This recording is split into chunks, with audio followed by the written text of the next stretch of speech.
like the buildings in my background. Hey, so I'm out here at the ocean with the ocean, and I I wanted to talk to you all about the series that I've been doing on Exodus, basically Moses leading the people out of Egypt, and I'm strongly feeling this as a part of my purpose right now in this season for Christianity, because the thing is, Christianity and those who are in Christianity are stuck. But unfortunately, people don't know that they're stuck. They don't realize that they're going around on a wheel. They don't realize that they're doing the same thing over and over, expecting a different result. And so what happens is sometimes Spirit has to raise up someone to help lead the people up and out of a particular mindset. And so with that, it the water keeps coming up and it's distracting me. I'm too close. And so with that, I keep talking about Moses and how he led the children of Israel out of Egypt through the Red Sea, 40 years in the wilderness, how they saw the hand of God moving in their lives daily, but yet and still they still did not understand and discern the mind of God concerning them.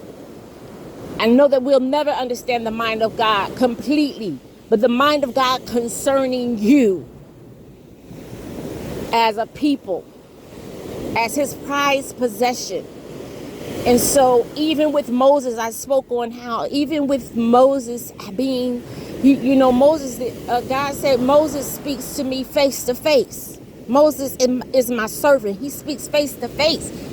I speak face to face to Moses. Like Moses, you of all people should have went into the promised land. You should have been access granted. But unfortunately, even Moses did not make it in. This is so important for leaders to grasp this. What are you doing that you too are not going to make it in? How is it that you think you know but you don't know? And it's because these things are spiritually discerned.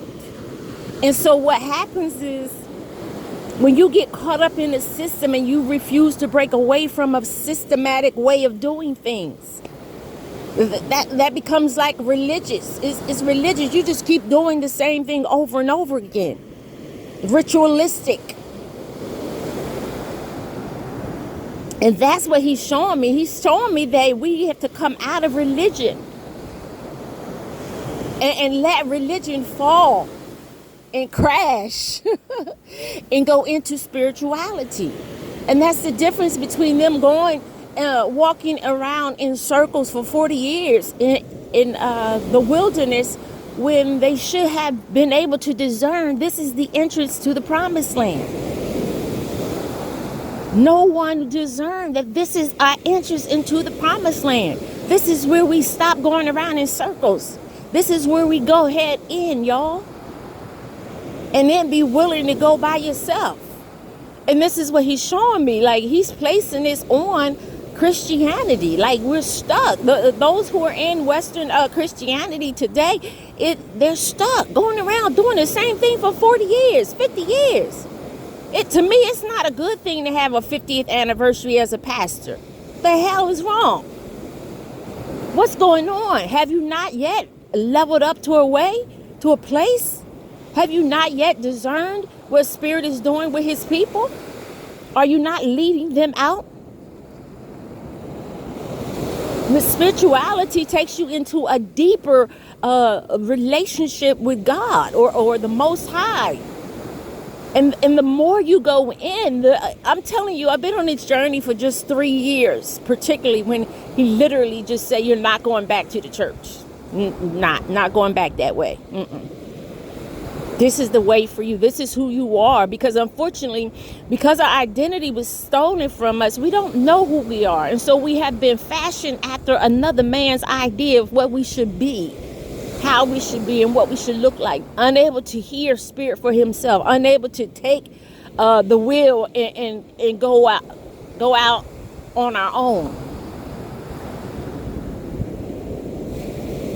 Afraid of being talked about, afraid of being excommunicated. But that's the greatest sacrifice, when you're willing to do whatever you have to do to save your own soul. Instead of trying to sacrifice other people, we should be sacrificing ourselves, our own lives, our own ego. Sacrifice yourself. Do an ego death for yourself. Get yourself out. Be willing to let things go. Be willing to close out some seasons in your life.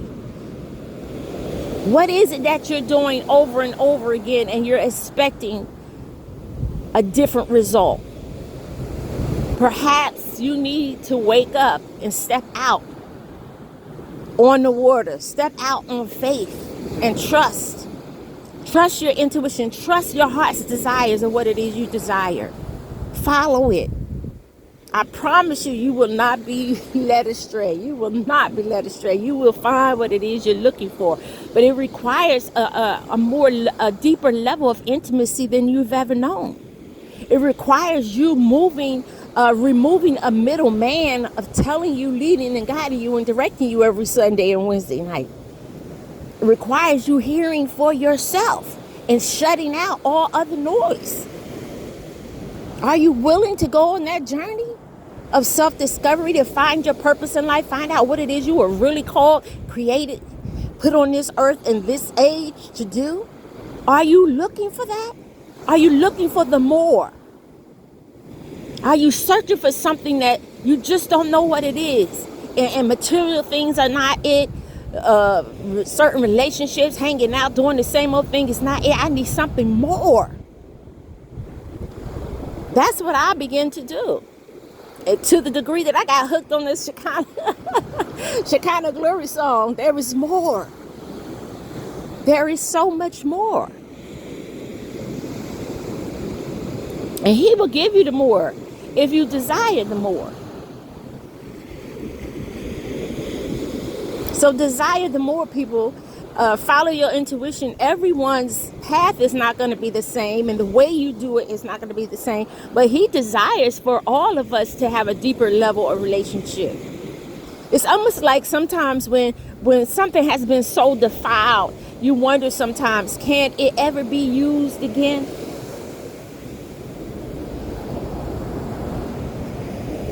And because of repentance, we know that it can be. But some things he may not use.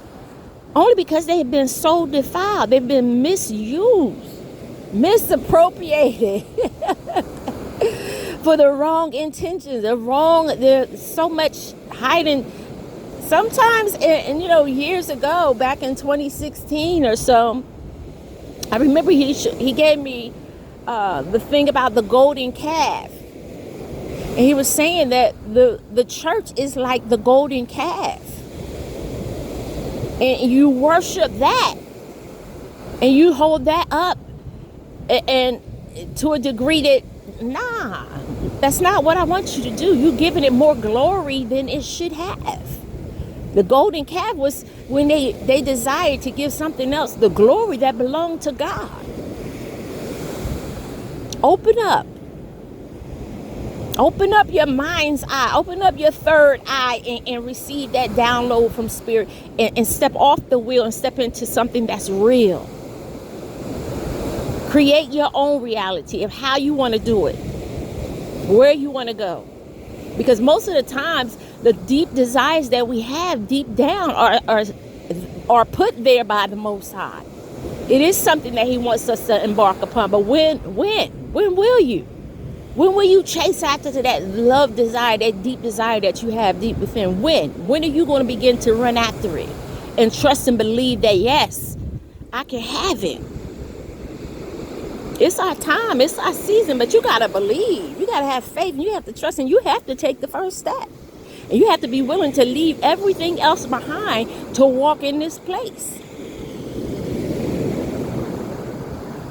It's just so, I'm in awe. Sometimes I just be stopping. I'm just in awe of how beautiful let the sun peek out, and it's just like,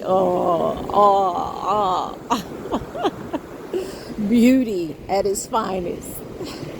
All right, y'all get out and do something spectacular today. Be blessed.